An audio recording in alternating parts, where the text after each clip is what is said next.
எனதருமை நாட்டு மக்களே, வணக்கம். இன்று மிகவும் புனிதமான தினம். இன்றைய தினத்தன்று மனதின் குரலை ஒலிக்கச் செய்யும் சந்தர்ப்பம் எனக்கு வாய்த்திருக்கிறது. இன்று சைத்ர மாத சுக்லபக்ஷத்தின் பிரதிபதா திதியாகும். இன்றிலிருந்து சைத்ர நவராத்திரி தொடங்குகிறது. இன்றிலிருந்து பாரதிய நவவருஷமும் தொடங்குகிறது. இந்த முறை விக்ரம் சம்வத் 2082 தொடங்குகிறது. பீகாரிலிருந்தும் மேற்கு வங்கத்திலிருந்தும் தமிழ்நாட்டிலிருந்தும் குஜராத்திலிருந்தும் என இந்த வேளையிலே என் முன்பாக உங்களுடைய ஏராளமான கடிதங்கள் வைக்கப்பட்டிருக்கின்றன. இவற்றிலே பல கடிதங்கள் சுவாரஸ்யமான முறையிலே மக்களுக்கு தங்களுடைய மனதின் குரலை பதிவு செய்கின்றன. பல கடிதங்களில் நல்வாழ்த்துகளும் உண்டு, பாராட்டுச் செய்திகளும் உண்டு. ஆனால் இன்று சில செய்திகளை உங்களுக்கு ஒலிக்கச் செய்ய வேண்டும் என்று என் மனம் ஆசைப்படுகிறது. முதல் செய்தி கன்னடத்தில், சர்வாரிகி உகாதி ಹಬ್ಬದ ಹಾರ್ದಿಕ ಶುಭಾಶಯಗಳು. அடுத்த செய்தி தெலுங்குவில், அந்தரிகி உகாதி சுபாகாங்ஷலு. அடுத்த கடிதம் கொங்கணியில் புத்தாண்டு வாழ்த்தினை தெரிவிக்கிறது. சம்வசா பாடவயார்ச்சி பர்பி.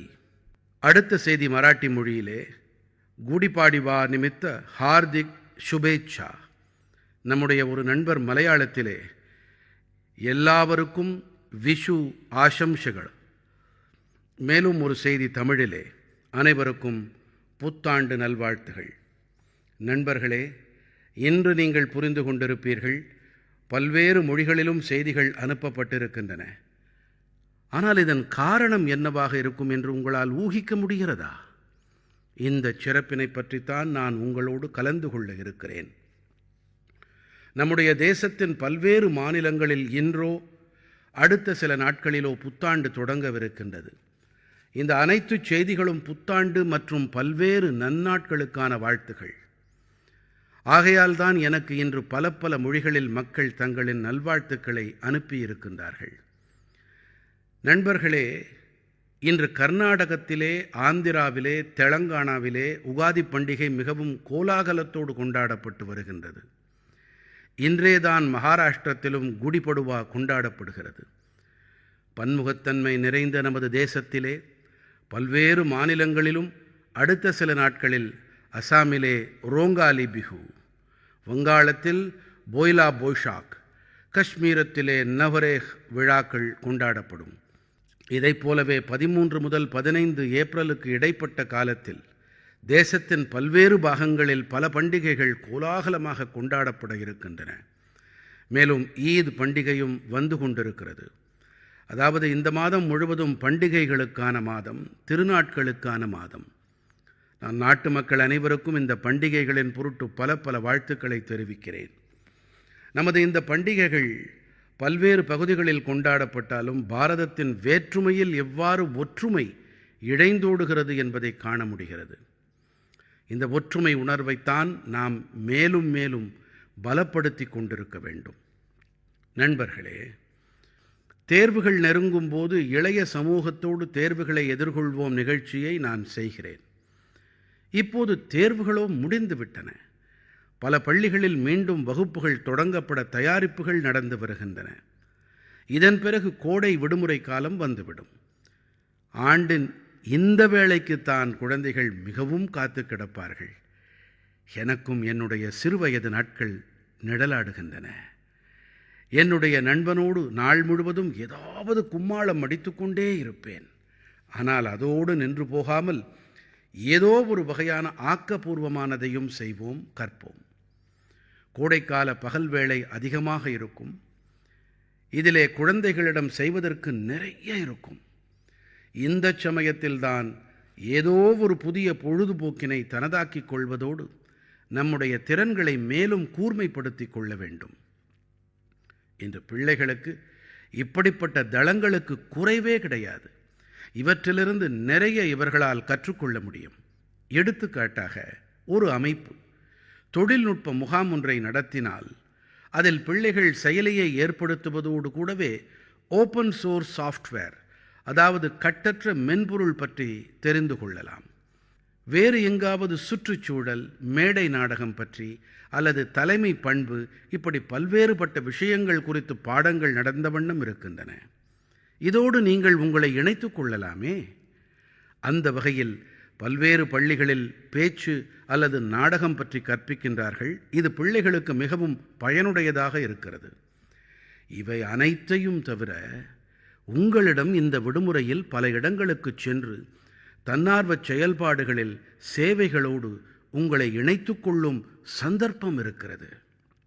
இத்தகைய நிகழ்ச்சிகள் தொடர்பாக என்னுடைய சிறப்பான வேண்டுகோள் என்னவென்றால், எந்த அமைப்பாவது, ஏதோ ஒரு பள்ளியோ சமூக அமைப்புகளோ அல்லது அறிவியல் மையமோ இப்படிப்பட்ட கோடைக்கால நிகழ்ச்சிகளுக்கு ஏற்பாடு செய்பவர்களோ யாராக இருந்தாலும் நீங்கள் செய்பவனவற்றை #myholidays என்பதோடு கண்டிப்பாக பகிருங்கள். இதனால் தேசமெங்கும் இருக்கும் குழந்தைகளுக்கும் அவர்களின் பெற்றோருக்கும் இவை பற்றிய தகவல்கள் எளிதில் கிடைக்கும். எனது இளைய நண்பர்களே, நான் இன்று உங்களோடு மை பாரத்தின் சிறப்பான அட்டவணை பற்றியும் விவாதிக்க விரும்புகிறேன். ஏனென்றால் இது கோடைக்கால விடுமுறைக்காக தயார் செய்யப்பட்டிருக்கிறது. இந்த அட்டவணையின் ஒருபடி இப்போது என் முன்னால் வைக்கப்பட்டிருக்கிறது. நான் இந்த அட்டவணையின் சில வித்தியாசமான முயற்சிகளை பகிர்ந்து கொள்ள விரும்புகிறேன். எடுத்துக்காட்டாக, மை பாரத்தின் கல்வி சுற்றுலாவில் நமது மக்கள் மருந்தகங்கள் எவ்வாறு செயல்படுகின்றன என்பதை நீங்கள் அறிந்து கொள்ளலாம். துடிப்பு நிறை கிராமம் இயக்கத்தின் அங்கமாக ஆகி நீங்கள் எல்லைப்புற கிராமங்களின் ஒரு வித்தியாசமான அனுபவத்தை பெற முடியும். இதோடு கூடவே அங்கே கலாச்சாரம் மற்றும் விளையாட்டு நடவடிக்கைகளில் நீங்கள் கண்டிப்பாக பங்கெடுத்து கொள்ள இயலும். அதேபோல அம்பேத்கர் ஜெயந்தியின் போதான பாத யாத்திரையில் பங்கெடுத்து கொண்டு நீங்கள் அரசியல் சட்டத்தின் விழுமியங்கள் குறித்து விழிப்புணர்வை ஏற்படுத்த இயலும். குழந்தைகளிடமும் அவர்களிடம் பெற்றோரிடமும் என்னுடைய வேண்டுகோள் என்னவென்றால், நீங்கள் விடுமுறை நாட்களின் உங்களுடைய அனுபவங்களை #holiday memories உடன் கண்டிப்பாக பகிருங்கள். நான் உங்களுடைய அனுபவங்களை அடுத்து வரும் மனதின் குரலிலே இடம்பெறச் செய்ய முயற்சிக்கிறேன். எனது அருமை நாட்டு மக்களே, கோடைக்காலம் தொடங்கியவுடனேயே நகரம்தோறும் கிராமந்தோறும் நீரை சேமிக்கும் தயாரிப்புகள் தொடங்கிவிடுகின்றன. பல மாநிலங்களில் நீர் சேகரிப்போடு தொடர்புடைய பணிகள், நீர் பாதுகாப்போடு தொடர்புடைய பணிகளுக்கு புதிய வேகம் பிடித்திருக்கின்றன. ஜலசக்தி அமைச்சகமும் பல்வேறு தன்னார்வ அமைப்புகளும் இந்த நோக்கில் பணியாற்றி வருகின்றார்கள். தேசத்தின் ஆயிரக்கணக்கான செயற்கை குளங்கள், தடுப்பணைகள், ஆழ்குழாய் கிணறுகளின் மறுசெறிவு, சமூக ஊரல் குழி ஆகியவை நிர்மாணிக்கப்பட்டு வருகின்றன. ஒவ்வொரு ஆண்டினைப் போலவே இந்த முறையும் கேட்ச் த ரெயின், அதாவது மழை நீரை சேகரிப்போம் இயக்கத்திற்காக தயாரிப்புகள் செய்யப்பட்டு விட்டன. இந்த இயக்கமும் கூட அரசினுடையது அல்ல, சமூகத்தினுடையது, மக்களுடையது. நீர் பாதுகாப்போடு அதிக அளவு மக்களை இணைப்பதற்காக நீர் சேகரிப்புக்கான மக்கள் பங்கெடுக்கும் இயக்கங்களும் நடத்தப்பட்டு வருகின்றன. நம்மிடத்திலே இருக்கும் இயற்கை ஆதாரங்களை எவ்வாறு அடுத்த தலைமுறையினரிடம் பாதுகாப்பாக கொண்டு சேர்ப்பது என்பதுதான் முயற்சி. நண்பர்களே, மழைநீர் துளிகளை சேகரிப்பதன் மூலம் நாம் நிறைய நீரை வீணாக்காமல் சேமிக்க முடியும். கடந்த சில ஆண்டுகளில் இந்த இயக்கத்தின்படி தேசத்தின் பல பாகங்களில் நீர் பாதுகாப்பு தொடர்பான இதுவரை காணாத அளவு செயல்கள் நடந்திருக்கின்றன. நான் உங்களுக்கு சுவாரஸ்யமான ஒரு புள்ளி விவரத்தை அளிக்கிறேன். கடந்த 7-8 ஆண்டுகளில் புதிதாக உருவாக்கப்பட்ட கண்மாய்கள், குளங்கள் மற்றும் நீர் மறுசெறிவு அமைப்புகளால் 11 பில்லியன் கியூபிக் மீட்டரை விட அதிக அளவு நீர் பாதுகாக்கப்பட்டிருக்கிறது. ஆமாம், இந்த 11 பில்லியன் கியூபிக் மீட்டர் நீர் என்றால் எவ்வளவு என்று நீங்கள் யோசிக்கலாம். நண்பர்களே, பாக்ரானங்கல் அணையில் திரளும் நீர் தொடர்பான படங்களை நீங்கள் கண்டிப்பாக பார்த்திருப்பீர்கள். இந்த நீர் கோவிந்த் சாகர் ஏரியை நிறைக்கிறது.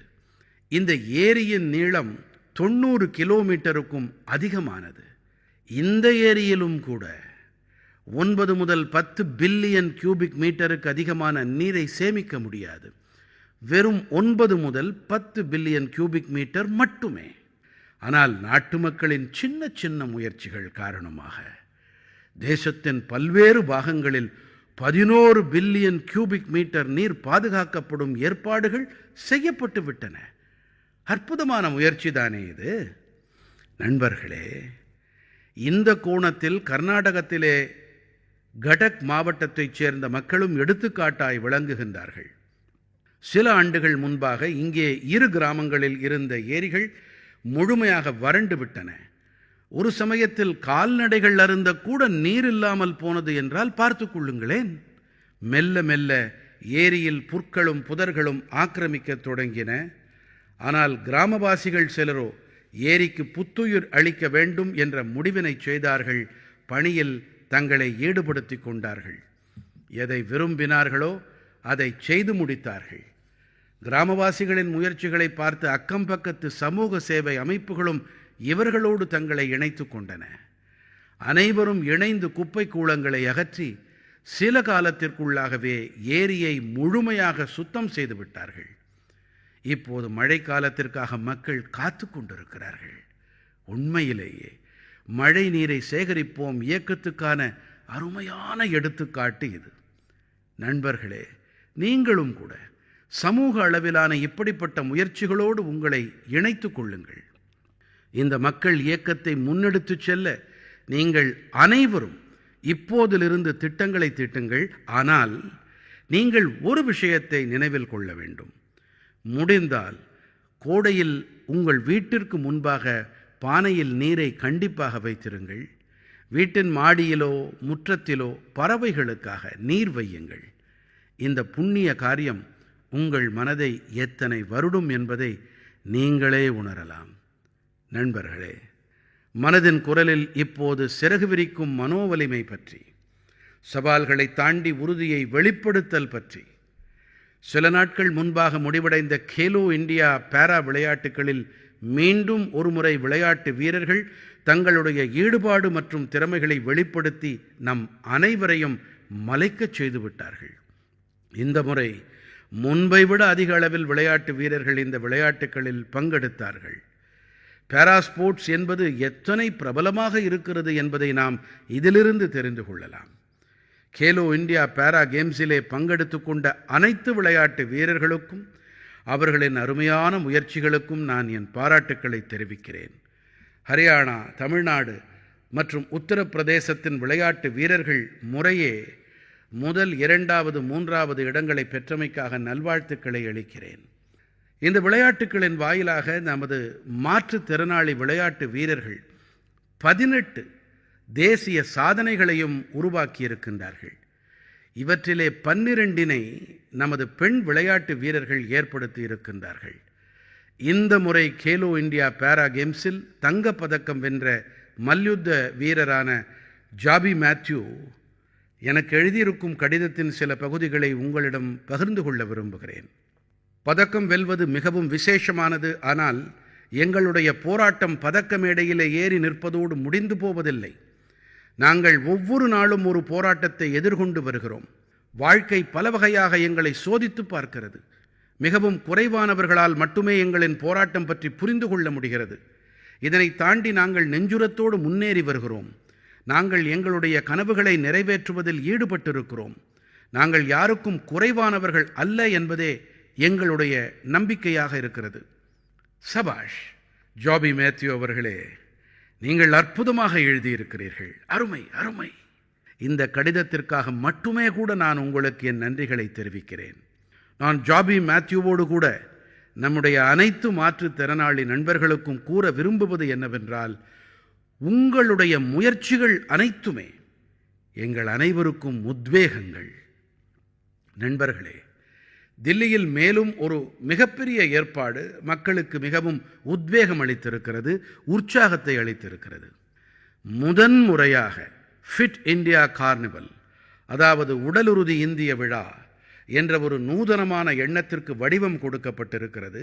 இதிலே பல்வேறு பகுதிகளைச் சேர்ந்த 25,000த்திற்கும் மேற்பட்டவர்கள் பங்கெடுத்தார்கள். இவர்கள் அனைவரின் இலக்கு ஒன்றுதான்: உடலுறுதியோடு இருத்தல், உடலுறுதி தொடர்பான விழிப்புணர்வை ஏற்படுத்தல்.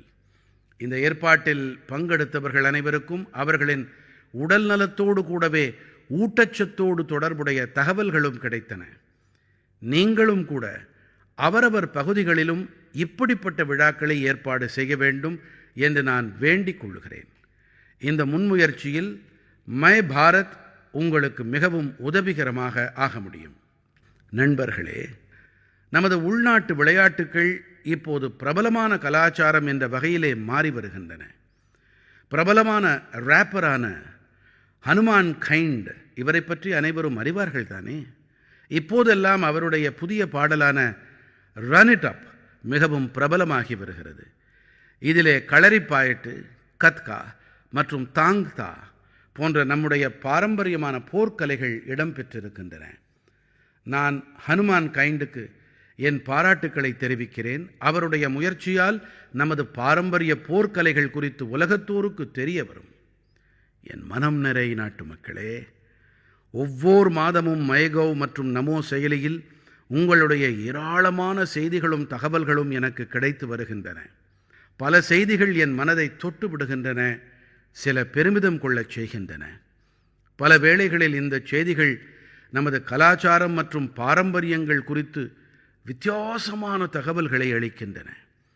இந்த முறை என் கவனத்தை கவர்ந்த செய்தியை நான் அவசியம் உங்களோடு பகிர்ந்து கொண்டே ஆக வேண்டும்.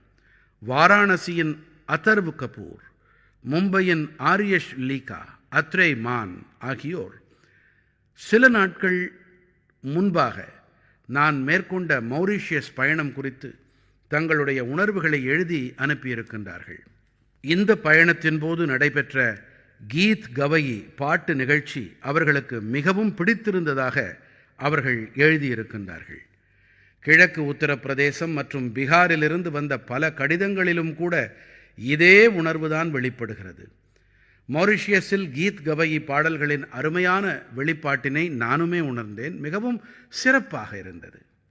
நண்பர்களே, நாம் வேர்களோடு இணையும் போது எத்தனை பெரிய புயல் வந்தாலும் நம்மை அசைத்துக்கூட பார்க்க முடியாது. கற்பனை செய்து கொள்ளுங்கள், 200 ஆண்டுகள் முன்பாக பாரதத்தைச் சேர்ந்த பலர் ஒப்பந்த தொழிலாளிகளாக மொரிஷியஸ் சென்றார்கள். அடுத்து என்ன ஆகும் என்று யாருக்கும் ஒன்றும் தெரியாது. ஆனால் காலப்போக்கில் அங்கே அவர்கள் கலந்து விட்டார்கள். மொரிஷியஸில் அவர்கள் தங்களுக்கென தனியொரு அடையாளத்தை ஏற்படுத்தி கொண்டார்கள். அவர்கள் தங்களுடைய பாரம்பரியத்தை பாதுகாப்பாக வைத்திருந்தார்கள், தங்களுடைய வேர்களோடு இணைந்திருந்தார்கள். மொரிஷியஸ் மட்டுமே இதற்கு உதாரணம் அல்ல. கடந்த ஆண்டு நான் கயானா சென்றபோது அங்கே சௌதால் அரங்கேற்றப்பட்டு அது என்னை மிகவும் கவர்ந்தது. நண்பர்களே, இப்போது நான் உங்களுக்கு ஒரு ஒலிக்குறிப்பை இசைக்கிறேன்.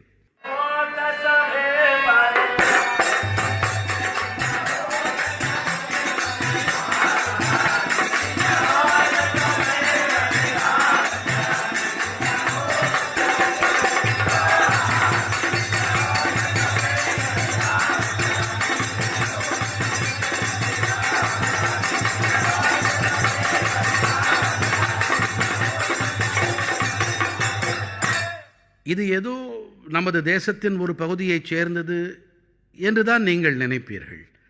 ஆனால் இது ஃபிஜியோடு தொடர்புடையது என்று நான் சொன்னால் அது உங்களுக்கு பேராச்சரியத்தை ஏற்படுத்தலாம். இது ஃபிஜி நாட்டின் மிகவும் பிரபலமான ஃபக்வா சௌதால் ஆகும். இந்த பாடலும் இசையும் கேட்கும் அனைவரின் உள்ளங்களிலும் உற்சாகத்தை கொட்டி நிரப்பும். நான் உங்களுக்கு மேலும் ஒரு ஒலிக்குறிப்பை இசைத்து காட்டுகிறேன்.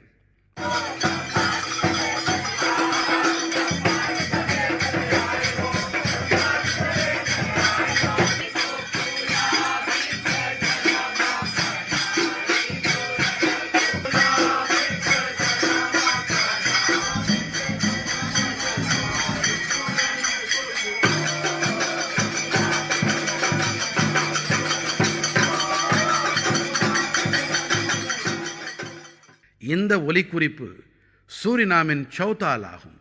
இந்த நிகழ்ச்சியை தொலைக்காட்சியில் பார்த்த நாட்டு மக்கள் சூரினாமின் குடியரசுத் தலைவர் மற்றும் என்னுடைய நண்பரான சான் சந்தோகி அவர்கள் இதை எப்படி அனுபவித்து பார்த்து கொண்டிருக்கிறார் என்பதையும் கவனிக்கலாம்.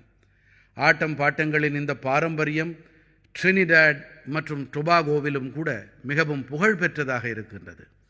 இந்த அனைத்து நாடுகளிலும் மக்கள் இராமாயணத்தை சிறப்பாக படிக்கின்றார்கள். இங்கே ஃபக்வா மிகவும் பிரபலமான ஒன்று. அனைத்து பாரதிய திருவிழாக்கள் பண்டிகைகளையும் முழு உற்சாகத்தோடு கொண்டாடுகிறார்கள். இவர்களுடைய பல பாடல்கள் போஜ்புரி, அவதி அல்லது கலந்துபட்ட மொழியில் இருக்கின்றன. சில வேளைகளில் பிரஜ் மற்றும் மைதிலியையும் பயன்படுத்துகின்றார்கள். இந்த தேசங்களில் நமது பாரம்பரியங்களை பாதுகாப்பாக வைத்திருக்கும் அனைவரும் பாராட்டுதல்களுக்கு சொந்தக்காரர்கள். நண்பர்களே, பல்லாண்டுகளாக பாரத நாட்டு கலாச்சாரத்தை போற்றி பராமரித்து வரும் பல அமைப்புகள் உலகத்தில் இருக்கின்றன. இப்படிப்பட்ட ஒரு அமைப்பு தான் Singapore Indian fine arts society. பாரத நாட்டு நடனம், இசை மற்றும் கலாச்சாரத்தை பேணி பாதுகாப்பதில் ஈடுபட்டிருக்கும் இந்த அமைப்பு தனது பெருமைமிகு 75 ஆண்டுகால பயணத்தை நிறைவு செய்திருக்கின்றது. இந்த சந்தர்ப்பத்தோடு தொடர்புடைய நிகழ்ச்சிகளில் சிங்கப்பூரின் குடியரசுத் தலைவரான திருவாளர் தர்மன் ஷண்முகரத்னம் கௌரவ விருந்தினராக கலந்து கொண்டார். இந்த அமைப்பின் முயற்சிகளை அவர் மிகவும் பாராட்டி உரையாற்றினார். நான் இந்த குழுவினருக்கு என்னுடைய ஏராளமான நல்வாழ்த்துக்களை தெரிவித்துக் கொள்ளுகிறேன். நண்பர்களே, மனதின் குரலில் நாம் நமது தேசத்து மக்களின் சாதனைகளோடு கூடவே பல வேளைகளில் சமூக விஷயங்களையும் கையில் எடுக்கிறோம். பல வேளைகளில் சவால்கள் குறித்தும் பேசுகிறோம். இந்த முறை மனதின் குரலில் நான் பேசவிருக்கும் ஒரு சவால், இது நேரடியாக நம்முடன் தொடர்புடையது. இந்த சவால் ஜவுளித்துறை கழிவுகள் பற்றியது. என்ன இது? ஜவுளித்துறை கழிவுகளில் என்ன பெரிய சவால் என்று நீங்கள் எண்ணமிடுவீர்கள் தானே? உண்மையில் ஜவுளித்துறை கழிவுகள் ஒட்டுமொத்த உலகத்தையும் கவலைக்குள்ளாக்கும் பெரிய காரணமாகிவிட்டது. இப்போதெல்லாம் உலகெங்கிலும் பழைய துணிகளை விரைவாக நீக்கி புதிய ஆடைகளை வாங்கும் வழக்கம் அதிகரித்து வருகின்றது. பழைய துணிகளை அணிந்து நீக்கிய பிறகு அதற்கு என்னவாகிறது என்று நீங்கள் சிந்தித்ததுண்டா? இவை ஜவுளித்துறை கழிவுகள் ஆகின்றன. இந்த விஷயம் தொடர்பாக உலகெங்கிலும் கணிசமாக ஆய்வுகள் மேற்கொள்ளப்பட்டு வருகின்றன. ஓர் ஆய்வின்படி பழைய துணிகளின் 1%த்திற்கும் குறைவாக மட்டுமே மறுசுழற்சி செய்யப்படுகின்றனவாம். 1%த்திற்கும் குறைவாக. ஜவுளித்துறை கழிவுகளை ஏற்படுத்தும் உலகின் 3வது மிகப்பெரிய நாடாக பாரதம் விளங்குகிறது. அதாவது நம் முன்பாக இருக்கும் சவால் மிகப்பெரியது. ஆனால் நமது தேசத்திலே இந்த சவாலை எதிர்கொள்ள பல பாராட்டத்தக்க முயற்சிகள் மேற்கொள்ளப்பட்டு வருகின்றன என்பது எனக்கு மகிழ்ச்சியை அளிக்கிறது. பல பாரத நாட்டு ஸ்டார்ட் அப்புகள் ஜவுளிகளின் மீட்டெடுப்பு வசதிகள் தொடர்பாக பணிகளை தொடங்கி இருக்கின்றன.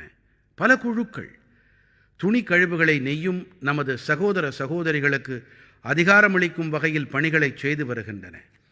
பல இளைய நண்பர்களும் கூட நீடித்த ஃபேஷன் முயற்சிகளோடு இணைந்திருக்கின்றார்கள். இவர்கள் பழைய துணிகளையும் காலணிகளையும் மறுசுழற்சி செய்து தேவையானவர்கள் வரை கொண்டு சேர்க்கின்றார்கள். ஜவுளித்துறை கழிவுகளிலிருந்து அழகு பொருட்கள், கைப்பைகள், காகிதங்கள், விளையாட்டுப் பொருட்கள் போன்ற பல பொருட்கள் உருவாக்கப்பட்டு வருகின்றன. பல அமைப்புகள் இப்போதெல்லாம் சர்க்குலர் ஃபேஷன் பிராண்டை பிரபலப்படுத்த முனைந்திருக்கிறார்கள். புதிய புதிய வாடகை தளங்களும் திறக்கப்பட்டிருக்கின்றன. இங்கே நூதனமாக வடிவமைக்கப்பட்ட துணிகள் வாடகைக்கு கிடைத்து வருகின்றன. சில அமைப்புகள் பழைய துணிகளை கொண்டு அவற்றை மீண்டும் பயன்படுத்தும் வகையில் தயார்படுத்தி ஏழைகளுக்கு கொண்டு சேர்க்கின்றார்கள். நண்பர்களே, ஜவுளித்துறை கழிவுகளை சமாளிப்பதில் சில நகரங்களும் கூட தங்களுக்கென புதிய அடையாளங்களை ஏற்படுத்தி வருகின்றன. ஹரியானாவின் பாணிபத்தில் உள்ள ஜவுளிகளின் மறுசுழற்சியானது உலக மையமாக ஆகி வருகின்றது. பெங்களூருவிலும் கூட நூதனமான தொழில்நுட்ப தீர்வுகளின் உதவியோடு தனக்கென பிரத்யேகமான அடையாளத்தை உருவாக்கி வருகிறது. இங்கே பாதிக்கும் மேற்பட்ட ஜவுளித்துறை கழிவுகள் ஒன்று திரட்டப்படுவது நமது மற்ற நகரங்களுக்கும் ஒரு எடுத்துக்காட்டாய் விளங்குகிறது. இதைப் போலவே தமிழ்நாட்டின் திருப்பூர் கழிவுநீர் சுத்திகரிப்பு மற்றும் புதுப்பிக்கவல்ல எரிசக்தி வாயிலாக ஜவுளித்துறை கழிவுகளின் மேலாண்மை மேற்கொள்ளப்படுகிறது. என் கனிவான நாட்டு மக்களே, இன்று உடலுறுதியோடு கூடவே கவுண்ட், அதாவது எண்ணிக்கையின் பங்கும் அதிகரித்திருக்கிறது. ஓர் நாளில் எத்தனை அடிகள் நடக்க வேண்டும் என்பதன் எண்ணிக்கை, ஓர் நாளில் எத்தனை கலோரிகள் உண்ணப்பட்டிருக்கிறதோ இதன் எண்ணிக்கை, எத்தனை கலோரிகள் எரிக்கப்பட்டிருக்கின்றன என்பதன் எண்ணிக்கை, இத்தனை அளவு எண்ணிக்கைக்கு இடையே மேலும் ஒரு கவுண்ட் டவுன் தொடங்க இருக்கிறது. சர்வதேச யோகா தினத்தின் கவுண்ட் டவுன். யோகா தினத்திற்கு இன்னும் 100 நாட்களுக்கும் குறைவாகவே நாட்கள் இருக்கின்றன. இன்னும் உங்கள் வாழ்க்கையில் நீங்கள் யோகாவை பழகத் தொடங்கவில்லை என்றால் கண்டிப்பாக இப்போது தொடங்குங்கள். இன்னும் காலம் கடக்கவில்லை. 10 ஆண்டுகள் முன்பாக 2015ஆம் ஆண்டு ஜூன் மாதம் 21ஆம் தேதியன்று முதல் சர்வதேச யோகா தினம் கொண்டாடப்பட்டது. இப்போதோ இந்த தினம் மகத்தானதொரு பெருவிழாவாக உருவெடுத்து விட்டது. மனித சமூகத்திற்கு பாரதத்தின் தரப்பிலிருந்து மேலும் ஒரு விலைமதிப்பில்லா வெகுமதியான இது வருங்கால சந்ததியினருக்கு மிகவும் பயனுள்ளதாக இருக்கும். 2025ஆம் ஆண்டின் யோகா தினத்தின் கருவாக yoga for one earth one health, அதாவது ஒரு பூமி ஒரு உடல் நலத்திற்கு யோகக்கலை. யோகாவின் வாயிலாக ஒட்டுமொத்த உலகையும் ஆரோக்கியம் மிக்கதாக ஆக்க விரும்புகிறோம். நண்பர்களே, இன்று நமது யோகக்கலையும் பாரம்பரிய மருந்துகளும் தொடர்பாக உலகெங்கும் ஆர்வம் அதிகரித்து வருவது நம் அனைவருக்கும் பெருமை அளிக்கும் விஷயம். பெரும் எண்ணிக்கையில் இளைய நண்பர்கள் யோகக்கலை மற்றும் ஆயுர்வேதத்தின் நல்வாழ்வு தொடர்பான மிகச்சிறப்பான ஊடகங்களாக தங்களுடையதாக்கி வருகிறார்கள். எடுத்துக்காட்டாக, தென் அமெரிக்காவின் நாடான சீலேயில் ஆயுர்வேதம் விரைவாக பிரபலமடைந்து வருகிறது. கடந்த ஆண்டு பிராசீலுக்கு சுற்றுப்பயணம் மேற்கொண்ட போது சீலேயின் குடியரசுத் தலைவரை சந்திக்க நேர்ந்தது. ஆயுர்வேதத்தின் புகழ் குறித்து எங்களுக்கிடையே கணிசமாக நாங்கள் உரையாடினோம். சோமோஸ் இந்தியா என்ற பெயர் கொண்ட ஒரு அணியை பற்றி தெரிய வந்தது. ஸ்பானிஷ் மொழியில் இதன் பொருள் நாங்கள் இந்தியா என்பதாகும். இந்த குழு சுமார் 10 ஆண்டுகளாக யோகம் மற்றும் ஆயுர்வேதத்திற்கு ஊக்கமளிப்பதில் இணைந்திருக்கிறது. அவர்களுடைய கவனம் சிகிச்சையோடு கூடவே கல்வி நிகழ்ச்சிகளின் மீதும் இருக்கின்றது. இவர்கள் ஆயுர்வேதம் மற்றும் யோகக்கலையோடு தொடர்புடைய தகவல்களை ஸ்பானிஷ் மொழியில் மொழியாக்கமும் செய்து வருகின்றார்கள். கடந்த ஆண்டுகளை பற்றி மட்டும் பேசுவோமேயானால் இவர்களின் பல்வேறு நிகழ்ச்சிகளிலும் படிப்புகளிலும் சுமார் 9000 மக்கள் பங்கெடுத்து கொண்டார்கள். நான் இந்த குழுவோடு தொடர்புடைய அனைவருக்கும் அவர்களின் இந்த முயற்சிக்காக பல பல பாராட்டுக்களை தெரிவித்துக் கொள்ளுகிறேன். எனதருமை நாட்டு மக்களே, மனதின் குரலில் இப்போது ஒரு சுவாரஸ்யமான விறுவிறுப்பான வினா. மலர்களின் பயணம் பற்றி நீங்கள் இதுவரை கேள்விப்பட்டதுண்டா? மரங்கள் செடிகளிலிருந்து எடுக்கப்பட்ட சில மலர்களின் பயணம் ஆலயங்கள் வரை தொடர்கிறது. சில மலர்கள் இல்லங்களை அழகுபடுத்த பயனாகின்றன. சில மலர்களோ வாசனை திரவியங்களாக தயாரிக்கப்பட்டு அனைத்து இடங்களிலும் மணத்தை பரப்புகின்றன. ஆனால் இன்று நான் மலர்களின் மேலும் ஒரு பயணம் பற்றி தெரிவிக்க இருக்கிறேன். நீங்கள் மகுவா மலர்களை பற்றி கண்டிப்பாக கேள்விப்பட்டிருக்கலாம். அதாவது இலுப்பை மலர்கள். நமது கிராமங்களில் குறிப்பாக பழங்குடி இனத்தவர்கள் இவற்றின் மகத்துவம் பற்றி நன்கு அறிந்திருக்கின்றார்கள். தேசத்தின் பல பாகங்களில் இலுப்பை மலர்களின் பயணம் இப்போது ஒரு புதிய பாதையை தேர்ந்தெடுத்திருக்கின்றது. மத்திய பிரதேசத்தின் சிந்த்வாடா மாவட்டத்தில் இலுப்பை மலர்களாலான சுவையான தின்பண்டங்கள் குக்கீஸ் தயாராகின்றன. ராஜா கோஹ் கிராமத்தின் 4 சகோதரிகளின் முயற்சியால் இந்த சுவையான தின்பண்டங்கள் மிகவும் பிரபலமடைந்து வருகின்றன. இந்த பெண்களின் பேரவாவை பார்த்து ஒரு பெரிய நிறுவனமானது இவர்களுக்கு தொழிற்சாலையில் பணியாற்றும் பயிற்சியை அளித்தது. இவர்களால் உள்ளுயிர் படைந்த கிராமத்தின் பல பெண்களும் இவர்களோடு இணைந்தார்கள். இவர்கள் தயாரித்த இலுப்பை சுவை தின்பண்டங்களின் தேவை இப்போது அதிகரித்து வருகிறது. தெலங்கானாவின் ஆதிலாபாத் மாவட்டத்திலும் கூட 2 சகோதரிகள் இலுப்பை மலர்களை கொண்டு புதியதொரு பரிசோதனையை மேற்கொண்டார்கள். இவற்றை கொண்டு பல வகையான பண்டங்களை தயாரிக்கிறார்கள். இவற்றை மக்கள் பெரிதும் விரும்புகிறார்கள். இவர்களின் பண்டங்களிலே பழங்குடி கலாச்சாரத்தின் இனிப்பும் கலந்திருக்கிறது. நண்பர்களே, நான் உங்களுக்கு மேலும் ஒரு அருமையான மலரை பற்றி தெரிவிக்க விரும்புகிறேன். இதன் பெயர் கிருஷ்ண கமல், அதாவது தக்கப்பூண்டு மலர்கள். குஜராத்தின் ஒற்றுமை நகரத்தில் ஒற்றுமை சிலையை பார்க்க சென்றிருக்கிறீர்களா? இந்த ஒற்றுமை சிலைக்கு அருகிலே நீங்கள் அதிக எண்ணிக்கையில் தக்கப்பூண்டு மலர்களை காணலாம். இந்த மலர் சுற்றுலா பயணிகளை கவர்ந்து இழுக்கிறது. இந்த தக்கப்பூண்டு மலர் ஒற்றுமை நகரின் ஆரோக்கியவனம், ஒற்றுமை நாற்றுப்பண்ணை, உலகவனம் மற்றும் மியாவாக்கி காடுகளையும் ஈர்க்கும் மையங்களாக ஆகிவிட்டன. இங்கே திட்டமிட்ட முறையில் லட்சக்கணக்கான எண்ணிக்கையில் தக்கப்பூண்டு மலர்களின் செடிகள் நடப்பட்டிருக்கின்றன. நீங்களும் கூட உங்களுக்கு அருகே கவனித்தால் உங்களுக்கு மலர்களின் சுவாரஸ்யமான பயணங்கள் தென்படும். நீங்கள் உங்கள் பகுதிகளில் மலர்களின் இப்படிப்பட்ட பயணம் குறித்து எனக்கும் எழுதி அனுப்புங்கள். எனக்கு பிடித்தமான நாட்டு மக்களே, நீங்கள் எப்போதும் போலவே உங்களுடைய கருத்துக்கள், அனுபவங்கள், தகவல்கள் ஆகியவற்றை என்னோடு பகிர்ந்து வாருங்கள். உங்களுக்கு அருகே சாதாரணமானவையாக உங்களுக்கு தோன்றக்கூடியதாக இருக்கலாம். ஆனால் மற்றவர்களுக்கு அந்த விஷயம் மிகவும் சுவாரஸ்யமாகவும் புதியதாகவும் விளங்கும். அடுத்த மாதம் நாம் மீண்டும் இணைவோம். நாட்டு மக்களின் உள்ளெழுச்சியூட்டக்கூடிய விஷயங்கள் குறித்து உரையாடி மகிழ்வோம். உங்கள் அனைவருக்கும் பல பல நன்றிகள். வணக்கம்.